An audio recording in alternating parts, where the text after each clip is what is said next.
The rain pounded monotonously on the roof of my house on Union Street. I sat in my shabby chair, watching the drops slide down the window pane, leaving a crinkled path behind them. Outside, Milpitas was welcoming late November with gray colors which matched my mood. My name is Baxter Harrington, and I am 78 years old.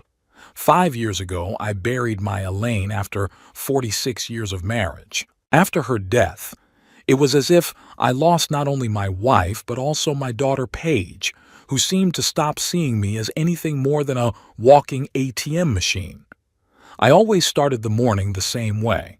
I'd wake up at 6 sharp, drink coffee, and look out at the garden that had once been Elaine's pride. I kept it in decent condition now, but the life my wife had breathed into it was gone. Neither was my house, and neither was I. The cup went cold, reminding me that I was back in my own thoughts. Thanksgiving was making me nervous. Paige had called yesterday, her voice as detached as ever. "We're expecting you at 3, Dad. Don't be late." Not even a "nice to see you" or "missed you." Just a mechanical invitation, like fulfilling an item on an annual to-do list. I rose slowly from my chair, feeling my knees aching. The weather always made my joints ache worse, though I never complained. My father had taught me that real men didn't whine over little things. Perhaps that was my mistake. I never showed weakness, even when I lost everything. In the bedroom, Elaine and I had our wedding picture on the dresser. We were so young, so full of hope. I in a strict suit bought with my first engineer's salary, she in a simple white dress her mother had made. Looking at that picture, I often wondered what Elaine would say if she saw the way her adored daughter was treating me now. "Elaine," I whispered, touching the frame, "what did I do wrong? Where did I go wrong with Paige?" There was no answer, of course. Only the ticking of the old clock broke the silence of the house. I walked to the bathroom and looked carefully in the mirror. Deep wrinkles furrowed my face. My gray hair had thinned, but the eyes were still the same, tired, but still alive. For 35 years, I worked as an electronic engineer for a company that designed microchips. I didn't become a millionaire, but Elaine and I lived a decent life, managed to buy this house, helped Paige with her education, and then with the down payment on her own house. As long as Elaine was alive, Paige called every weekend, came to visit with her grandchildren at least once a month. Back then, I thought of myself as a happy old man surrounded by a loving family. But after the funeral, everything changed. The calls became less frequent, the visits shorter, and always for a specific purpose, usually financial. "Dad, Christopher needs a new laptop for college. You'll help, right?" "Dad, Lauren's having car trouble. She needs $3,000 for repairs." "Dad, Oscar and I want to remodel the kitchen, but we're a little strapped for cash right now," and I always said yes. Because I wanted to be needed. Because it was the only thing that connected me to my daughter. Because I hoped that one day she'd call me just to see how I was feeling. This morning, I got ready with the utmost care. Pulled my best sweater out of the closet, the navy blue one Elaine had given me last Christmas. Ironed my pants, cleaned my old but still good shoes. After all, it was Thanksgiving, and traditions had to be honored. As I was packing, my eyes fell on a picture from the last family dinner when Elaine was still with us.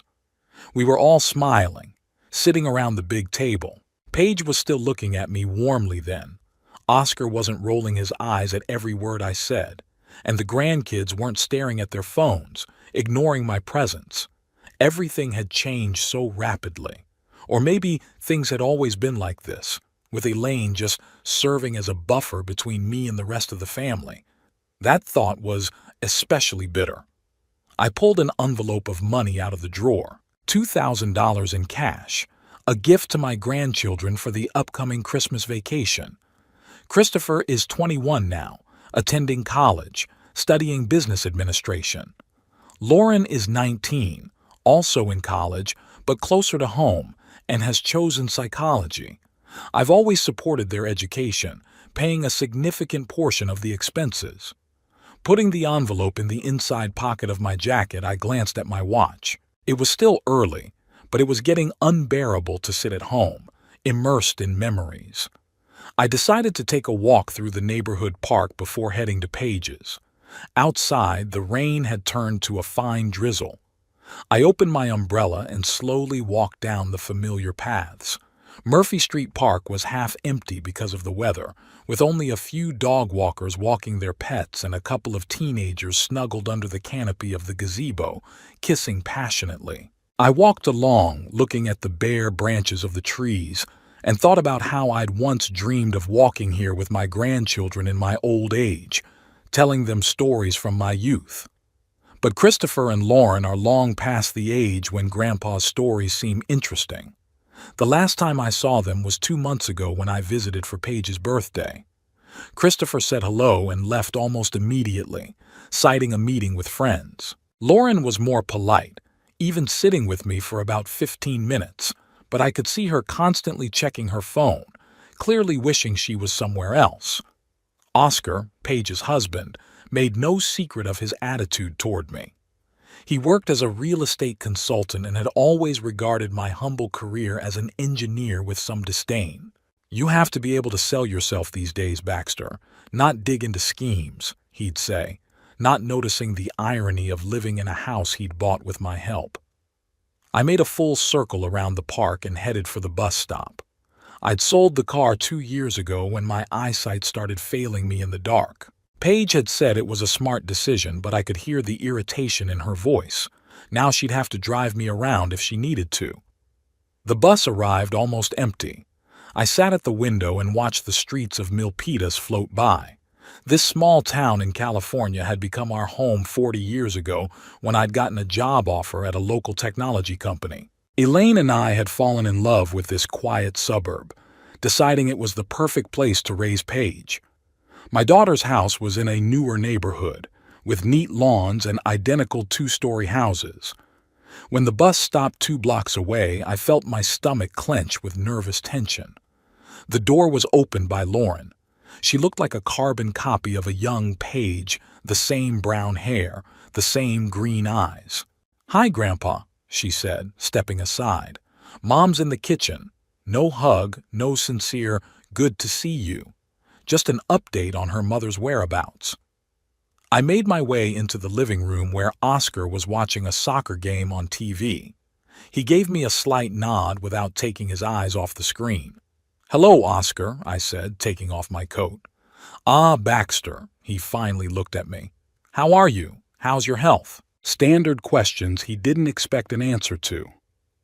"I'm fine, thank you." I walked into the kitchen where Paige was making dinner. She looked tense, her movements were abrupt. When I walked in, she threw a brief glance over her shoulder. "You're early, Dad," I said. 3 o'clock. "I decided to get here early to help," I replied, even though I knew she didn't need my help. Paige sighed. "Okay, just stay out of the way. I'm on a schedule." I sat at the kitchen table, watching my daughter chop vegetables for a salad. Once upon a time, she and I used to cook together. I taught her how to bake pancakes on Sundays, and she laughed when I failed to flip them in the air. Now it's like there's an ocean-wide chasm between us. "Where's Christopher?" I asked, trying to start a conversation.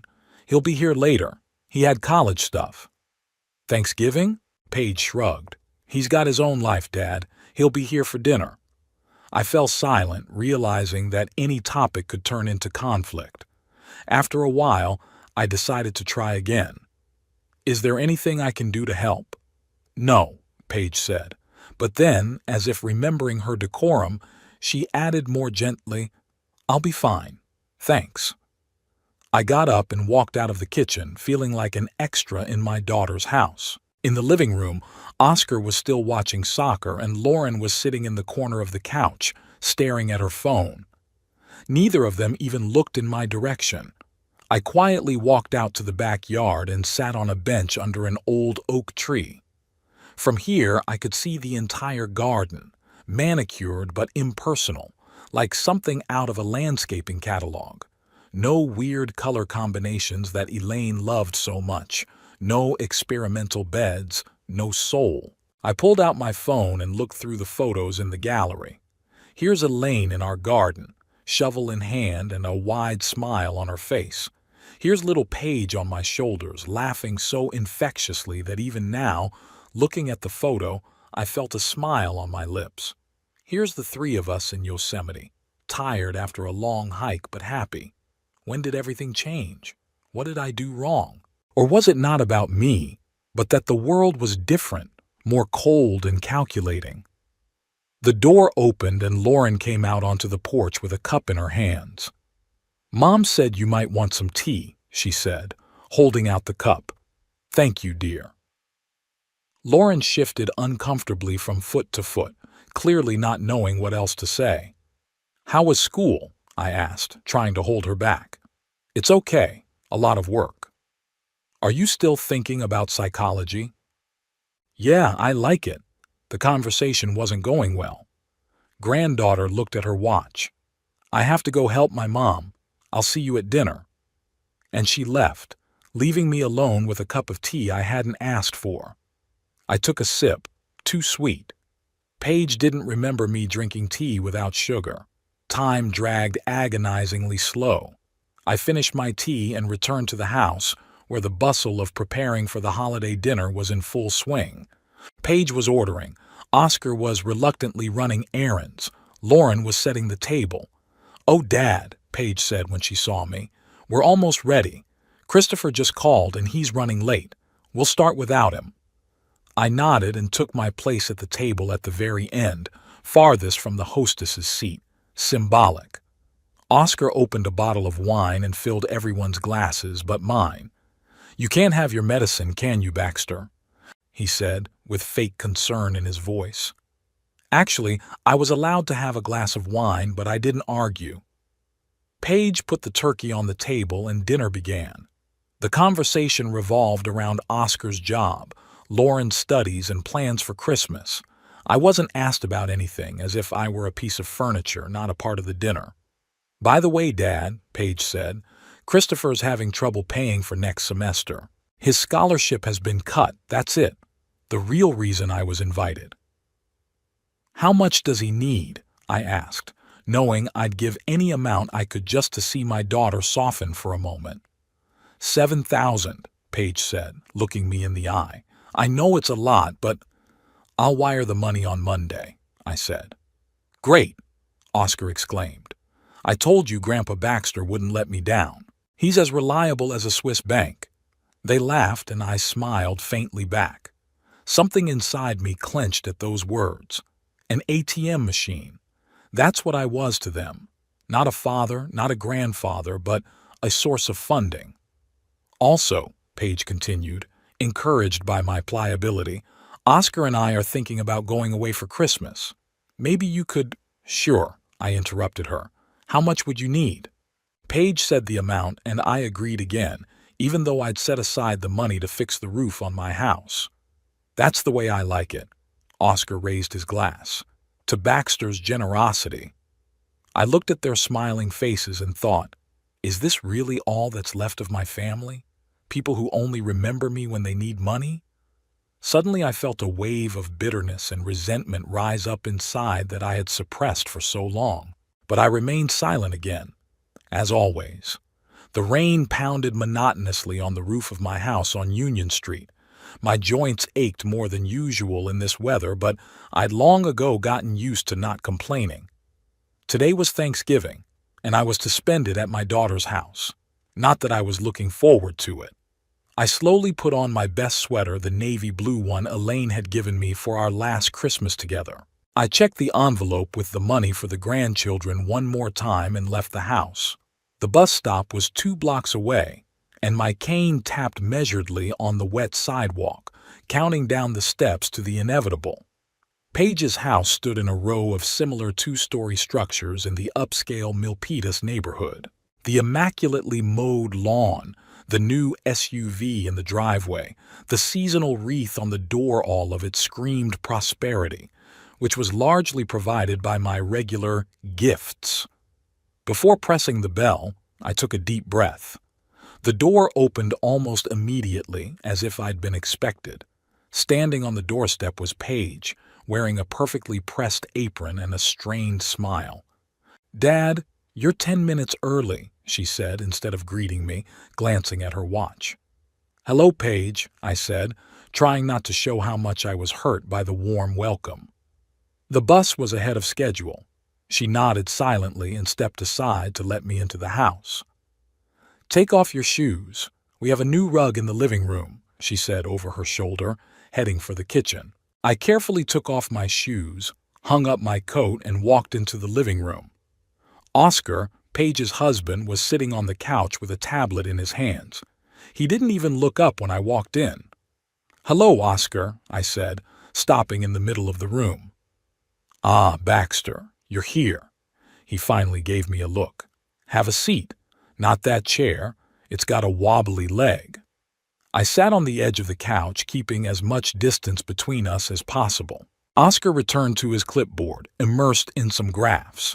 He worked as a real estate consultant and liked to emphasize how well-versed he was in finance, especially in my presence. "How's work going?"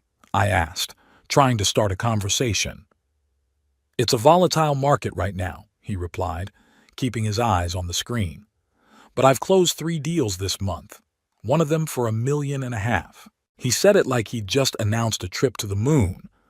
I nodded, expressing the proper admiration. "Congratulations." "Yeah, it was a decent commission. Bought Paige a new kitchen appliance." He waved his hand nonchalantly toward the kitchen. "You probably noticed, right?" I hadn't noticed. I rarely noticed the material changes in their house because every visit was a psychological test of strength. Lauren, my granddaughter, came out of the kitchen. She was a real beauty, long brown hair, green eyes, just like Elaine's. But there was a coldness in her gaze that wasn't typical of her age. "Hi, Grandpa," she said, sitting down in the chair across from him. "How are you doing?" A standard question asked without genuine interest. But I was glad for at least this show of courtesy. "Thank you, darling. I'm fine. How are your studies going? You're a sophomore now, right?" Lauren nodded, glancing briefly at her phone. "Yeah, I'm studying psychology. It's pretty interesting." "That's great," I smiled. "Your grandmother was interested in psychology, too. She had a whole shelf of books." "By the way, Grandpa," Lauren interrupted me, "I wanted to talk to you about a summer internship. There's a very prestigious program in San Francisco, but it's paid. My mom said you might be able to help." "Oh, that's it. Oh, sure." "How much does this program cost?" I asked, trying to hide my disappointment. $5,000 for 8 weeks, she said, and there was an ingratiating note in her voice. "But it's a really great chance for my future. It'll be easier to get a job later." "I'll think about it," I said, even though we both knew I'd agree. I always did. "Thank you, Grandpa," Lauren exclaimed with a sudden enthusiasm that evaporated as soon as her phone vibrated. She'd momentarily forgotten I existed, engrossed in texting. Paige's voice came from the kitchen. "Lauren, come help me with the salads." My granddaughter sighed, but obediently got up and went into the kitchen. I stayed with Oscar, who continued to ignore me, which was actually a good thing. The front door opened and Christopher, my grandson, walked in. At 21, he was a carbon copy of a young Oscar, tall, broad-shouldered, with carefully styled hair and a confident smile. "Hello, everyone," he said, tossing his backpack to the floor. "Hello, Christopher," I rose to greet him. He looked at me as if he had just noticed my presence. "Oh, Grandpa, you're here already," he said, coming closer. "How are you?" "I can't complain," I answered. "How are your studies?" "It's okay," he shrugged. "A lot of work." It was the standard answer I'd heard from him for the past few years. No details, no real communication. "Chris," Oscar spoke up, "show Grandpa your new app. Maybe he'll want to invest." I looked at my grandson in surprise. He stepped awkwardly from foot to foot. "It's just a student project. My friends and I are developing an app to deliver food from local restaurants." Sounds interesting, I said. I'd like to learn more. Christopher looked at me with some surprise, as if he hadn't expected genuine interest. Really? Well, to make a long story short, we want to create a platform that brings together small, family-owned restaurants that don't have their own delivery service. And how much do you need to launch? I asked, already guessing where this conversation is going. We're estimating an initial investment of $15,000, Christopher answered, a glint of enthusiasm in his eyes. That's for app development and a basic marketing campaign. 15,000? I tried to hide my surprise. It was a lot of money, even by my standards. It's a good investment, Baxter, Oscar interjected. I've seen their business plan. With proper development, you can expect a 20% return in a year. I chuckled inwardly. Of course, Oscar had already calculated everything. And of course, I wasn't seen as a grandfather to be invited to a family dinner, but as a potential investor. I'll think about it, I said, trying to sound neutral. Great! Oscar clapped his hands together. I knew you'd be interested. Smart money will always find a worthy use for it. I wanted to answer that it wasn't about smart money, but about wanting to support my grandson. But at that moment, Paige came out of the kitchen. Everyone to the table, she announced. Chris, wash your hands and sit down. The turkey's on the table. We went into the dining room where a festive table was set. Turkey, cranberry sauce, mashed potatoes, pumpkin pie, all the Thanksgiving stuff. But the atmosphere at the table was far from festive. I sat in my usual spot at the end of the table, farthest away from Paige, who, as the hostess of the house, took center stage. Oscar sat on her right hand, the kids on her left. I felt like an outsider, casually invited to someone else's party.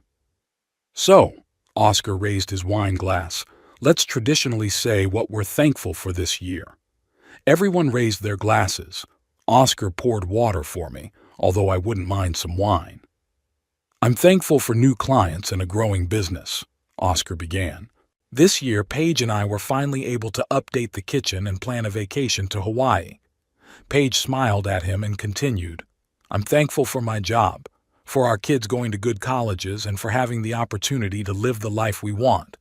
Not a word about family, about health, about simple human joys, only material goods. I'm thankful for the opportunity to study and for new acquaintances in college, Lauren said, not taking her eyes off the phone she had placed next to her plate.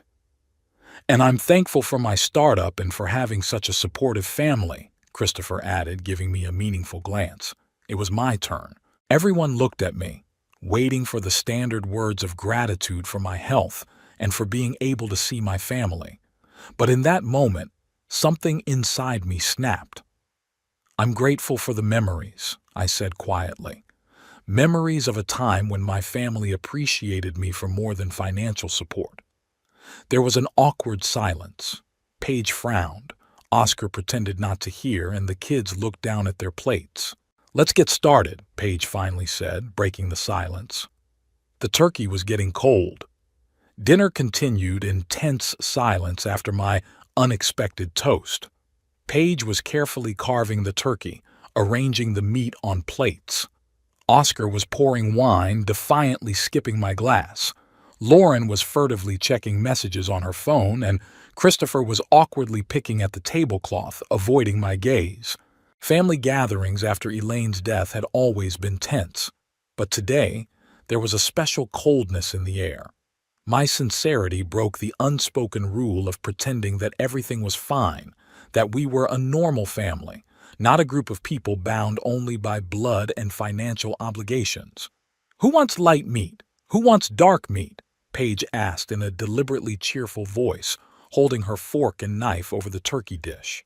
I'll have the dark, Oscar answered quickly. Me too, Lauren seconded. I'm an omnivore. Christopher shrugged. Everyone avoided looking in my direction as if I were invisible. Finally, Paige turned to me. Daddy? Light, please, I said quietly. She nodded and continued laying out the meat, starting with Oscar's plate, then moving on to the kids and then to me. It was a small, almost imperceptible demonstration of the hierarchy in her house, but I noticed such details.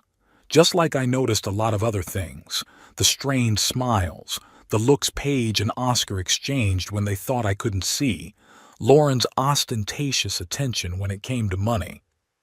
I looked at my daughter, trying to find that little girl who had once run happily toward me when I came home from work. That little girl who would ask me to tell her a bedtime story and fall asleep clutching my hand tightly. When did she turn into this cold, calculating woman? What did I do wrong? "Pass the gravy, please." Paige's voice brought me back to reality. I silently handed over the gravy boat, trying not to show how deeply these small acts of neglect hurt me. The conversation at the table was about Christmas plans, Oscar's job, and the kids' studies. As usual, I was not asked about anything. I was like a ghost at this celebration of life, physically present but invisible to the others. Except when it came to money, they suddenly remembered I existed. "So what about that $15,000 for Christopher's startup?" Oscar asked, casually as he put on his second helping of mashed potatoes. "Have you thought about it, Baxter?"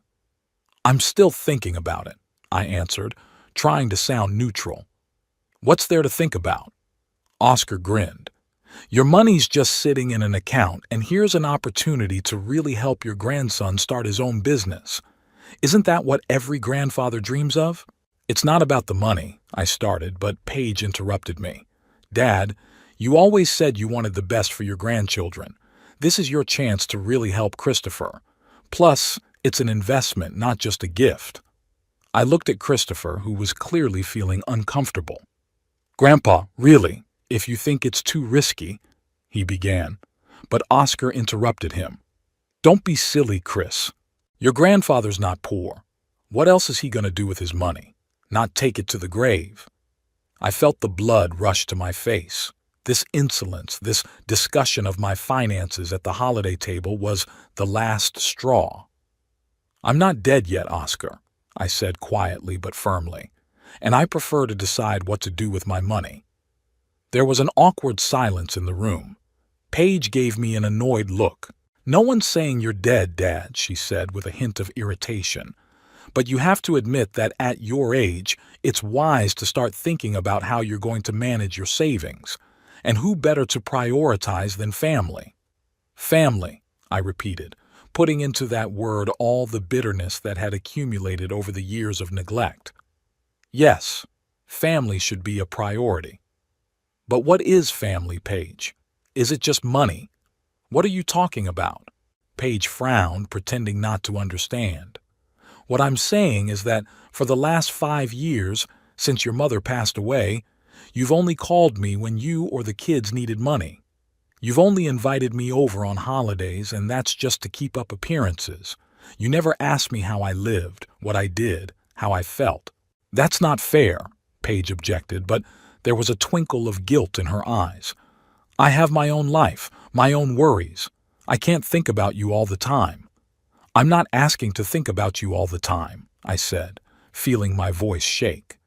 "I'm asking to remember, at least sometimes, that I'm not just a funding source, but a human being. Your father." Oscar rolled his eyes, not hiding his irritation. "Let's not ruin the holiday with all this talk," he said. "This is Thanksgiving, not family therapy." I lowered my eyes to my plate in silence, realizing that this conversation was pointless. They didn't want to hear. They didn't want to see. Didn't want to change. Dinner continued in a heavy silence. Only occasionally did Oscar or Paige make an attempt at conversation, but it faded quickly. When the main course was finished, Paige got up to clear the plates and bring dessert. "Lauren, help me," she commanded, and her granddaughter reluctantly rose from the table. They went into the kitchen, leaving me with Oscar and Christopher. Oscar immediately returned to the subject of money. "What about that $15,000, Baxter?" he asked, as if the last conversation hadn't happened. "We can make it official if you want. We'll draw up the papers, spell out the terms of repayment." I looked at Christopher, who was clearly uncomfortable.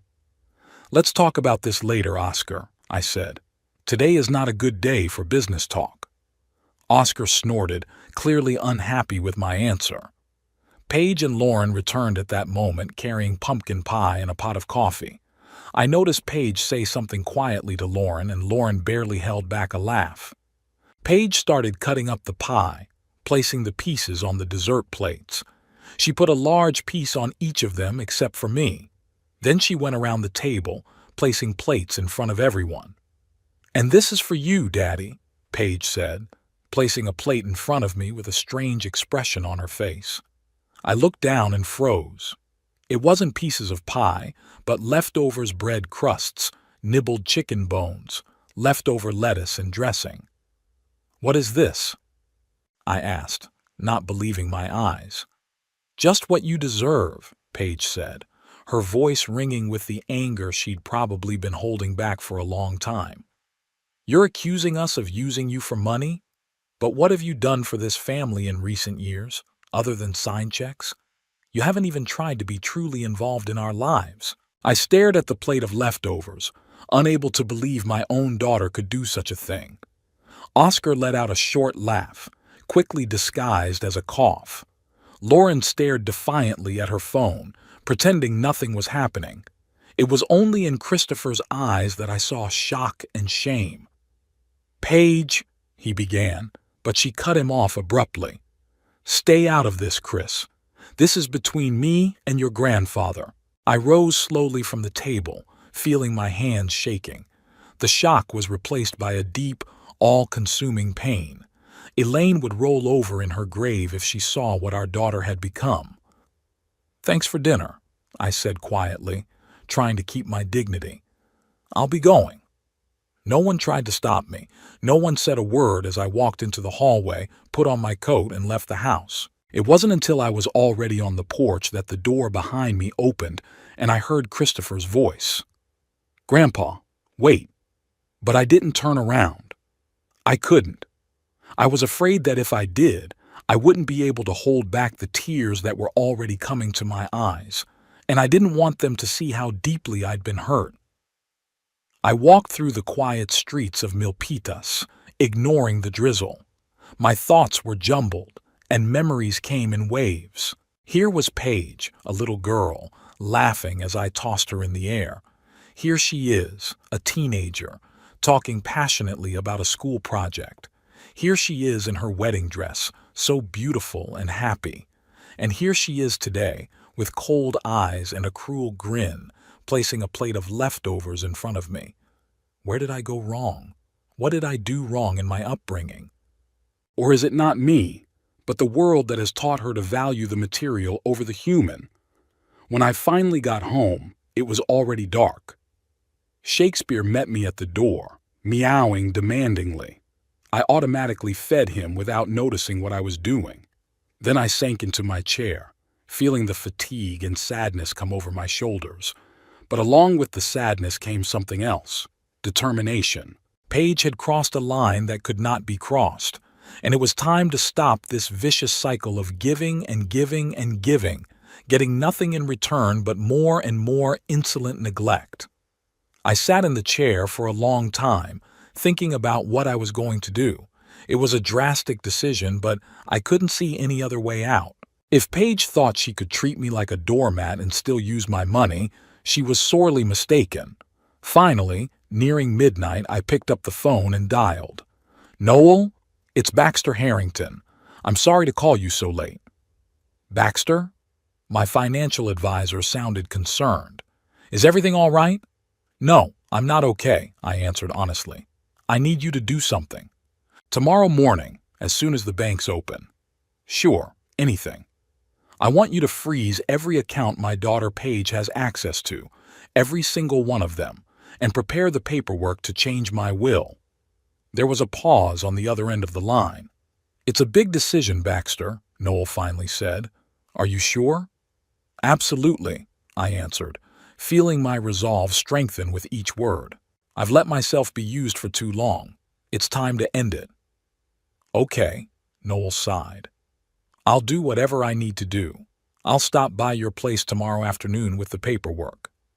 "Thank you," I said. "Good night." I hung up the phone and leaned back in my chair. For the first time in a long time, I felt not only pain and bitterness, but also a strange relief, like I'd finally shed the heavy weight I'd been dragging around all these years. Shakespeare jumped into my lap, curled up in a ball, and began to purr. I absent-mindedly stroked him, staring into the darkness outside the window. "You know, Shakespeare," I said quietly to the cat, "sometimes you have to lose something to realize that you never had it in the first place." I woke up to the insistent pounding of rain on the roof. My old body was aching after last night's turmoil, but my soul was surprisingly calm. The decision made during the night seemed even more right in the morning light. Shakespeare, curled up at my feet, looked at me with his one amber eye, as if approving of my actions. "Good morning, old boy," I said, scratching him behind the ear. "It's going to be a rough day." I took a leisurely shower, ate breakfast, and called Noel to make sure he hadn't forgotten my request from the night before. "I'm on it, Baxter," the financial advisor assured me. "I'll be at your place around 3 with the paperwork." "Thank you, Noel." I paused. "Do you think I'm doing the right thing?" There was a pause on the other end of the line. "That's not for me to decide," he finally said. "But if you're asking for my personal opinion, yes, I think sometimes you have to be tough to protect yourself, especially when it comes to money and family. Those two things rarely go well together." His words made me feel a little better. Noel wasn't just my financial advisor. Over the years of working together, he had become something of a friend, one of the few people I could be candid with. After breakfast, I decided to take a walk. The day was chilly, but the rain had stopped and the clouds were slowly parting, promising a sunny afternoon. I walked leisurely through the familiar streets of Milpitas, thinking about how strange my life had turned out. When I was young, I had envisioned old age very differently. I thought I would be surrounded by a loving family, taking care of my grandchildren, passing on my knowledge and experience to them. Instead, I became an ATM machine for my daughter and a distant old man for my grandchildren, from whom I could get money for my studies or startup.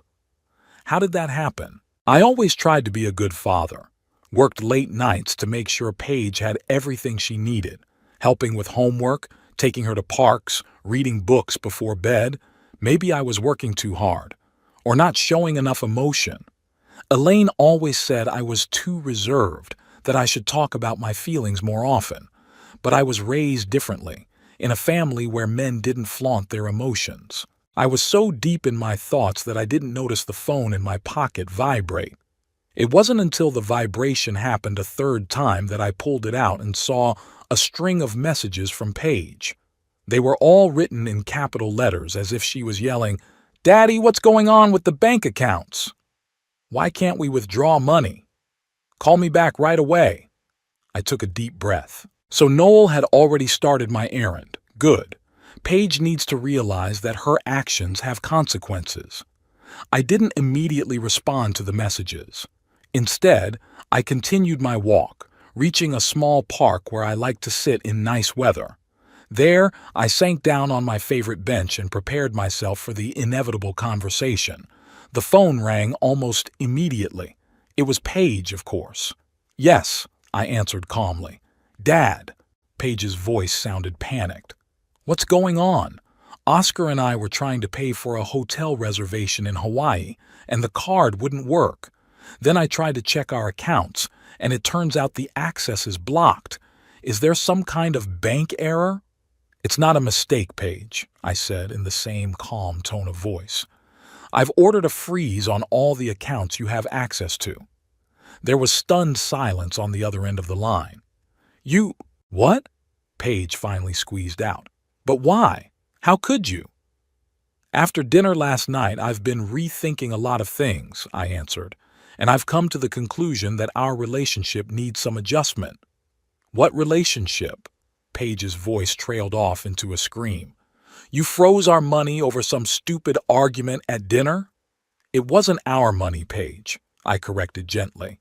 "It was my money that I was letting you use. And it wasn't about the fight.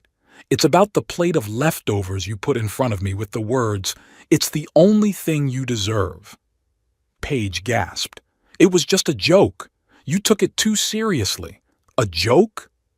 I felt anger rising inside, but I forced myself to speak calmly.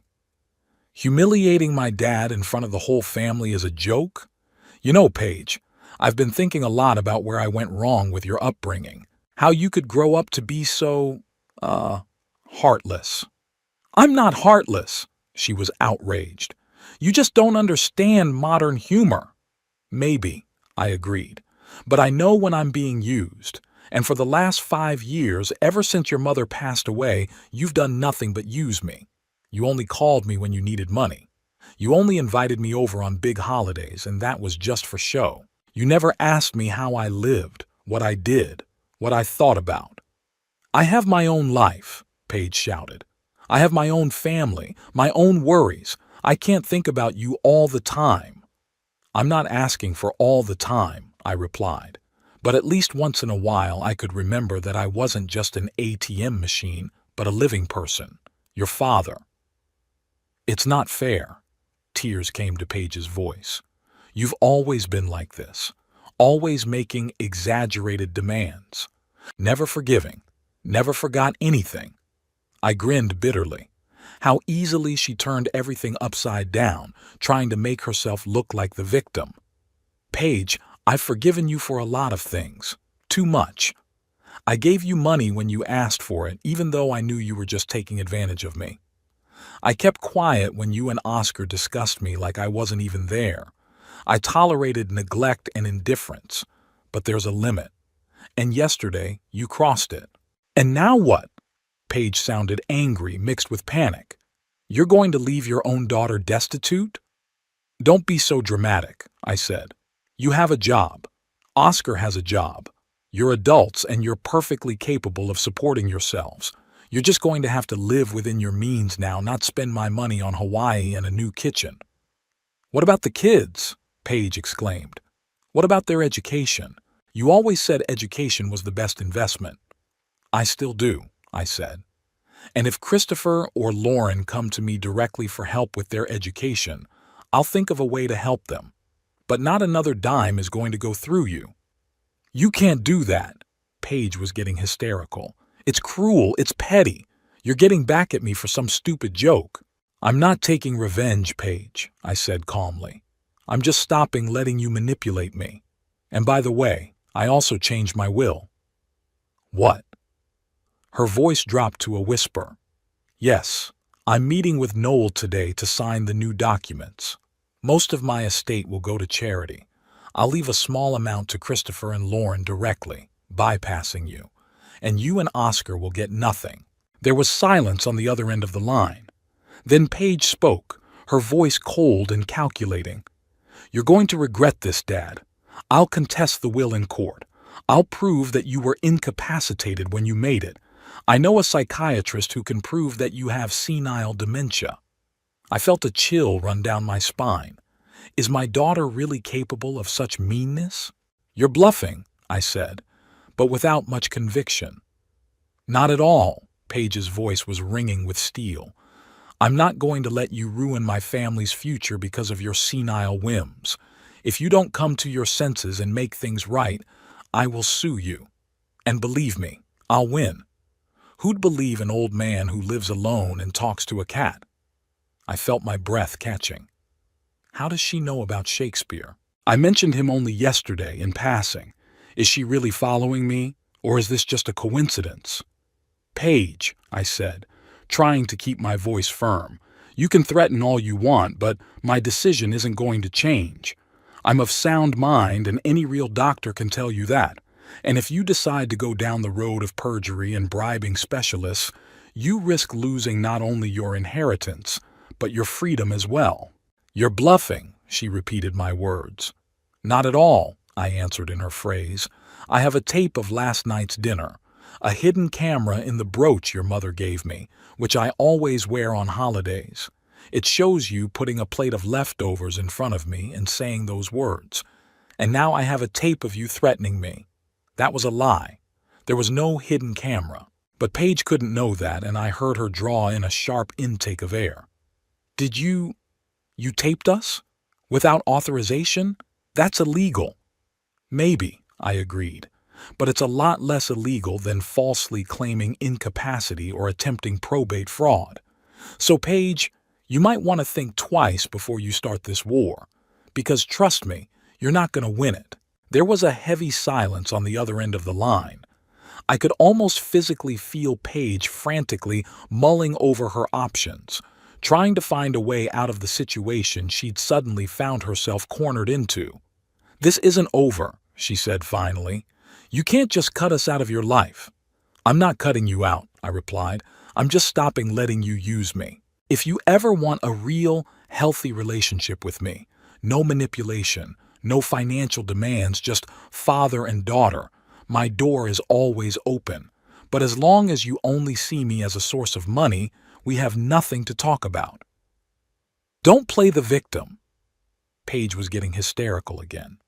"You've always been like this. Cold, calculating, emotionally unavailable. Mom was the only one who could stand you. And now you've decided to take it out on us for all your complexes and failures." Her words hit me like a slap in the face. Is this really how she's seen me all these years? Cold and calculating? Me, who gave everything so she wouldn't need anything? Me, who worked overtime to pay for her better college? Me, who supported her financially even after she got married? "I'm sorry you feel that way, Paige," I said quietly. "But it just proves that we've really stopped understanding each other a long time ago. Maybe this distance is what we need, to redefine what it means to be a family." "Family?" She laughed bitterly.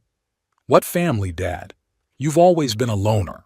Even with Mom, you were more like a roommate than a husband. Always in your circuits, your microprocessors. Never had time for real intimacy, for conversation, for emotion. And now you're accusing me of being the same?" I remained silent, not knowing what to say. Maybe there was some truth to what she said. I'd never been a particularly emotional person, never been able to put my feelings into words. But was Elaine really that unhappy with me? We'd been together for 46 years, and it seemed to me that there was a deep understanding between us that didn't need constant verbal affirmation. "Paige," I finally said, "we each have our own version of the past. I can't change your memories or feelings, but I can say one thing. I've always loved you and your mother, even if I didn't know how to show it the way you wanted me to." "Loved?" she snorted. "Love doesn't come in money, Daddy. And you never had anything else. Not for Mom, not for me." "And yet you're calling me now because of money," I said bitterly. "Not because you miss me, not because you want to get back together. It's because I've turned off the financial spigot." Paige was silent. I could hear her panting, as if she were holding back a sob or a fit of rage. "I'm going to sue," she finally said, "for freezing the accounts, for illegal recording, for moral damages. You're going to be sorry you ever messed with me, Dad." "I already do," I replied quietly, "but not for freezing the accounts. I regret letting our relationship get to this point." "It's all your fault," she shouted. "It's always been yours." "Maybe," I agreed. "But now I'm trying to fix it, even if it's not the way you'd like it to be." "You're not fixing anything," Paige hissed. "You're making it worse. And believe me, I will find a way to make you pay for it, literally and figuratively." With those words, she hung up the phone. I slowly put the phone down and looked at the screen. The conversation had lasted almost 20 minutes, but it felt like an eternity had passed. I sat on a park bench feeling the sun peeking out from behind the clouds, warming my old bones. All around, ordinary life was going on. Young mothers strolling with strollers, elderly couples strolling leisurely along the paths, children playing on the playground. None of them were aware of the storm that had just erupted in my soul. Paige was right about one thing. I wasn't particularly good at expressing my feelings. Maybe that was the root of our problems. But her accusations of being cold and calculating, they were unfair. I've always tried to do what I thought was right for my family. It's just that our ideas of what's right have apparently diverged. The phone in my hand vibrated with a message from Noel. He said he'd be at my place at 3, as agreed, with the papers ready for me to sign. I replied with a quick, "Okay," and got up from the bench. It was time to go home and prepare for the next stage of this unpleasant but necessary transformation of my life. On the way home, I thought about what Paige had said about the trial. Was she bluffing, or was she really willing to take that step? And if so, how far would she go in her revenge? Was I strong enough to withstand this confrontation? I didn't know the answers to those questions. But one thing I did know was that there was no turning back. I had made my choice, and now I had to go all the way, no matter how hard it was. The autumn sun cast a soft glow on my living room as I met Noel Pritchard. My financial advisor showed up at precisely the appointed time, 3 o'clock sharp, with a leather briefcase full of documents. His calm, friendly face expressed understanding and sympathy without pity, for which I was especially grateful. "Baxter." He shook my hand firmly. "Everything is ready as you asked." I led him into the office where I'd once worked on projects for the company, but now mostly read and paid bills. Shakespeare, wary of visitors, didn't run away this time. He must have sensed something important was going on. "Coffee?" I offered. "With pleasure," Noel nodded, laying out the papers on the table. While I fiddled with the coffee maker, Noel talked about the legal aspects of my decision. "The accounts have already been frozen, as you requested. Your daughter no longer has access to them. It was a bit of work, of course, because it's a pretty unusual request. But everything was done cleanly, legally. There's nothing to complain about." "Thank you." I put a cup of flavored coffee in front of him. "She already called me. Threatened to sue." Noel nodded, not surprised. "It was to be expected. But frankly, she has no grounds for a lawsuit. The accounts are in your name. You only gave her access. It's your right to revoke that access at any time." She implied that she might try to prove I was incapacitated. Noel snorted. "Good luck with that. I've known you for over 15 years, and if anyone asks for my professional opinion, I'll confirm that you're in good health and of sound mind. Besides, such accusations require serious medical evidence, not just your daughter's desire to get your money." His words put my mind at ease. After talking to Paige, I was really starting to worry that she might take drastic steps. But it seemed that legally I was protected. Now about the will. Noel pulled a folder of documents out of his briefcase. "I've drafted it according to your wishes. 80% of your estate goes to a charitable foundation for young engineers. 15% to your grandson Christopher, but with the condition that he can only receive these funds when he reaches the age of 25. The remaining 5% is for Shakespeare's care, should he outlive you." I looked over the documents, nodding in satisfaction. Everything was exactly the way I wanted it. The Young Engineers Fund was particularly close to my heart. I'd once started out with a small scholarship myself, which had helped me get an education. Now I could help other talented kids who may not have had the same opportunities. "What about Lauren?" I asked, remembering my granddaughter. Noel raised his eyebrows. "You didn't mention her during our conversation. Do you want to include her in your will?" I wondered. Lauren wasn't overtly mercenary like her mother, but she wasn't particularly fond of me either. Our relationship had always been superficial, reduced to the standard phrases when we met and requests for financial help. "No," I finally decided. "Let's leave it at that." Christopher was the only one who'd ever shown any genuine interest in me as a person, not as a source of money. Noel nodded, showing no disapproval of my decision. "Good. Then we're all set. All you have to do is sign these documents and I'll have them notarized today." I took the pen and stood still for a moment. Is this too drastic a step I'm taking? Wouldn't I regret it later? But then I remembered the plate of leftovers, Paige's dismissive words, the years of neglect and manipulation. No, I won't regret it. It was the right decision. With a steady hand, I signed all the necessary pages. "Great." Noel gathered the paperwork back into the folder. "It's official now. Anything else you'd like to talk about? I leaned back in my chair, feeling strangely relieved, as if a heavy weight had been lifted off my shoulders. Yeah, there's something else. I've decided to take a trip. Noel raised his eyebrows interestedly. Really? Where to? Japan, I answered, feeling my heart grow warm just thinking about it. Elaine and I had always wanted to go there. We planned a trip for our golden wedding anniversary, but we didn't have time.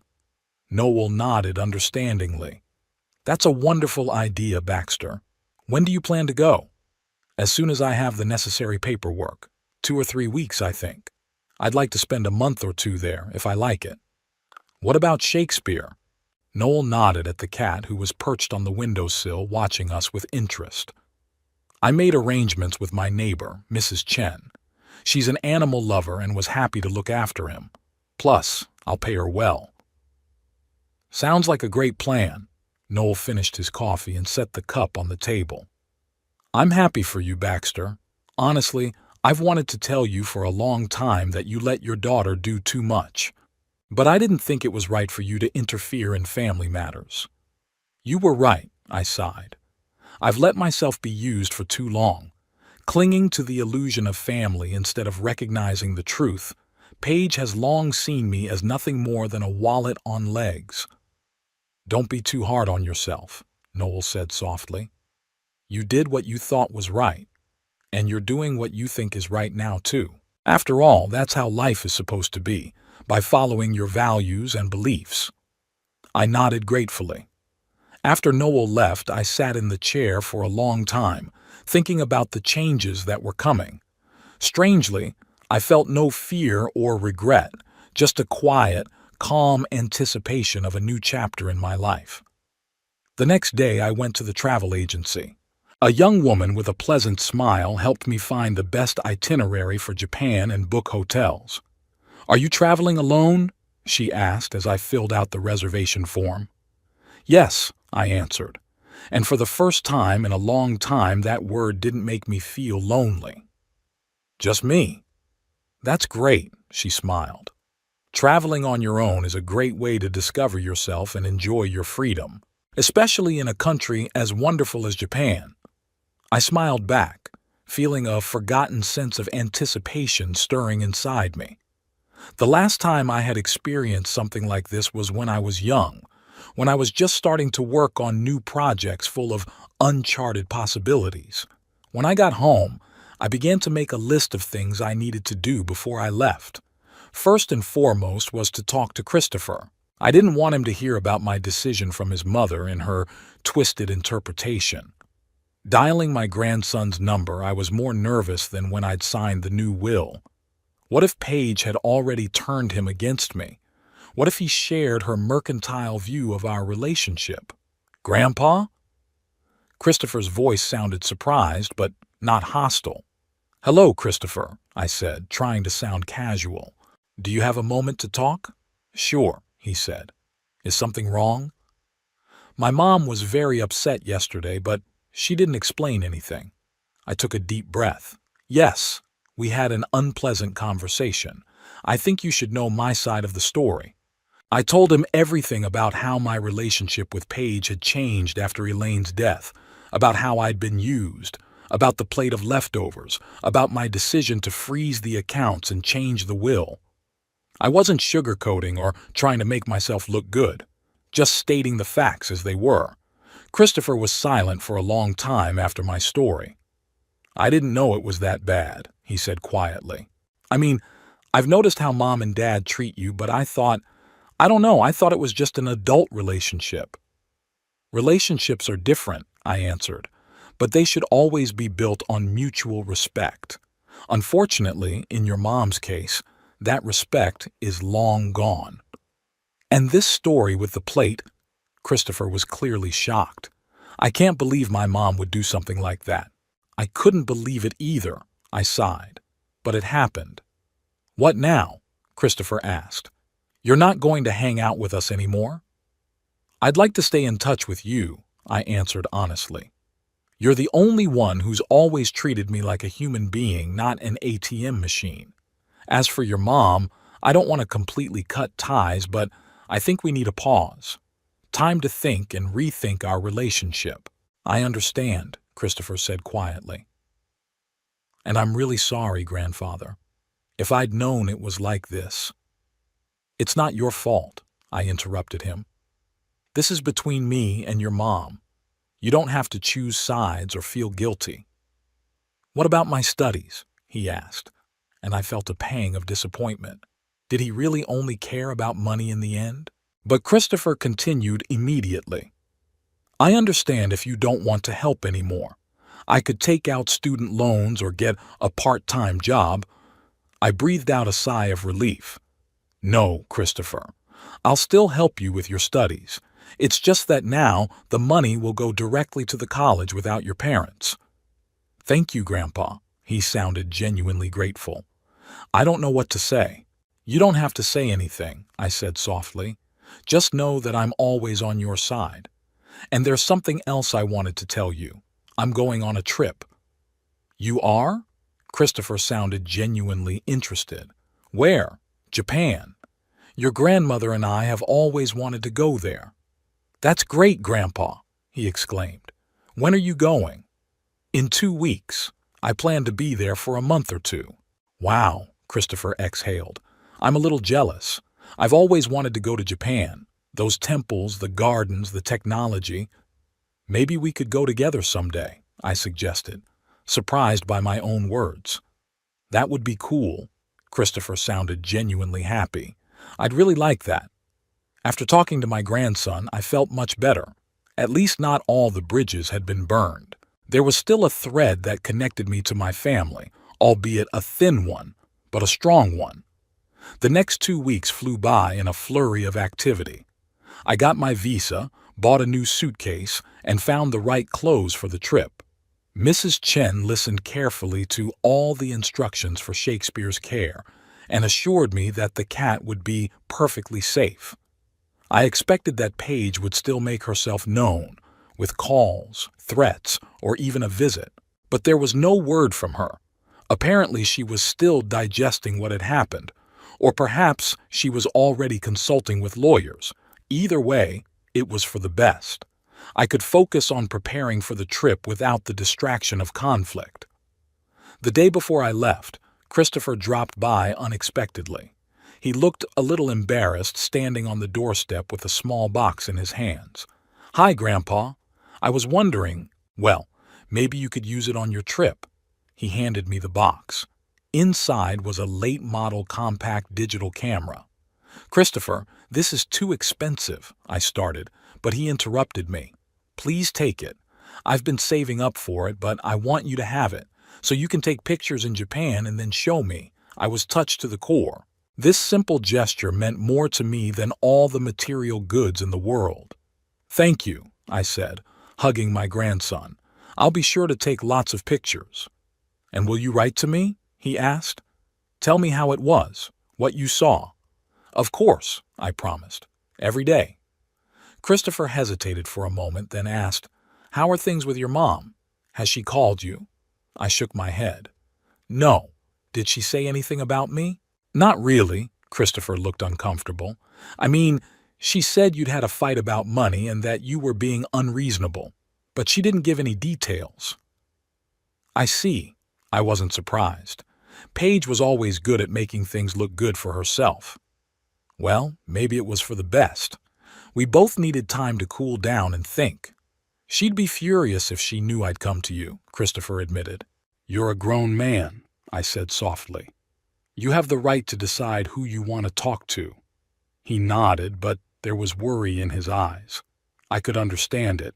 It wasn't easy to be caught between his mother and his grandfather. Don't worry, I reassured him. I won't embarrass you, and I won't ask you to choose sides in this conflict. Thank you, he exhaled with relief. I just want you to make up. I just want things to go back to the way they were before. I smiled sadly.